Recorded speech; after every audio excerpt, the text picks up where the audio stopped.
Un certain nombre d'organisations ont décidé d'installer la charia en Europe. Ça fait l'objet d'un livre que j'ai publié il y a 5 ans qui s'appelle «L'Islam à la conquête de l'Occident».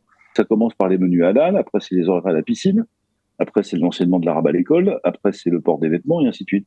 Aucune de ces dispositions n'est obligatoire pour la République française. Le peuple français a parfaitement droit de refuser de donner son accord à ce genre de pratique, mais à chaque fois qu'on en accepte une, eh bien, on perd du terrain aux yeux de nos interlocuteurs et pour les musulmans conquérants, car il y en a, je répète, à la tête desquels les frères musulmans qui ont une interprétation à la fois rigoriste de l'islam, littérale au fond, pour aller vite, mais qui ont en plus une stratégie de conquête pratique, politique, culturelle, comme je viens de le dire. La conjonction des deux fait que nos ennemis ne sont pas les jeunes filles qui portent des abayas pour aller à l'école. Nos ennemis sont les gens qui leur disent que vous ne pouvez pas être un bon musulman ou une bonne musulmane si vous ne portez pas l'abaya. Et donc, ce n'est pas les abayas qu'il faut interdire, c'est les frères musulmans. 57 États musulmans du monde entier ont signé et adopté il y a 23 ans un plan de stratégie de conquête, d'installation de la charia dans le monde occidental et en particulier en Europe. Ils déploient ce plan. Ce plan fait l'objet d'un document qui s'appelle Stratégie d'action culturelle islamique à l'extérieur du monde islamique. Il a été adopté par un organisme qui s'appelle ISESCO, qui est l'équivalent de l'UNESCO mais musulman.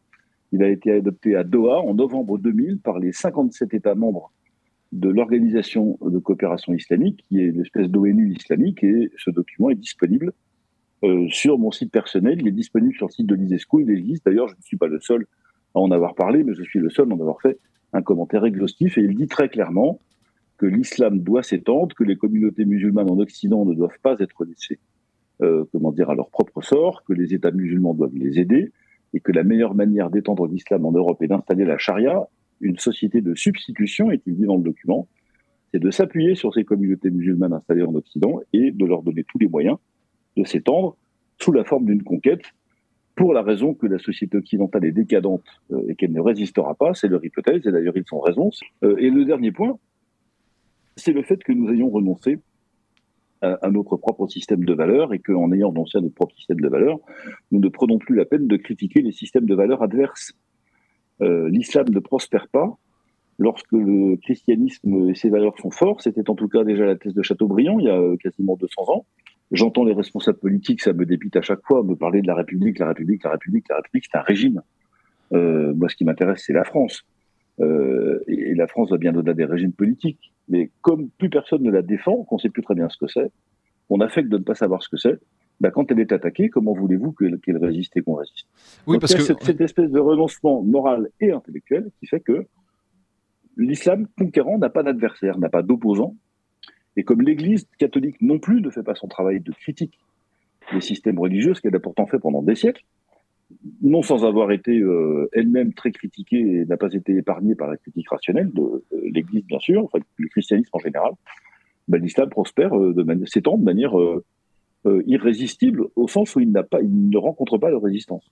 Le signal politique envoyé quand vous dissolvez les organisations qui se réclament des frères musulmans, en particulier cet institut de formation qui est à Château-Chinon et qui est un peu le cœur névralgique des frères musulmans en France, si vous commencez par dissoudre ça et qu'à chaque fois qu'il y en a un qui pointe son nez, vous recommencez, parce que les frères musulmans sont interdits. Là, je ne parle pas de dissolution d'association, je parle d'interdiction d'un mouvement pur et simple. Donc à chaque fois que quelqu'un pointe son nez, motif ou pas, c'est interdit. Et il faut une sévérité absolument sans faille contre ce type d'organisation qui est une organisation ennemie de la France. Je pèse mes mots, d'ailleurs, elle est située par un certain nombre de pays sur la liste des organisations terroristes et à bon droit. Ces gens veulent détruire ce que nous sommes. Donc nous devons leur interdire d'exister et d'agir de manière très nette, très ferme, très claire. Alors ils se reconstitueront, bon, on les dissoudra à nouveau, puis on recommencera, puis on finira par les attaquer au tribunal, puis ils paieront, et ainsi de suite. Mais c'est cette bagarre-là qu'il faut engager sans aucune faiblesse.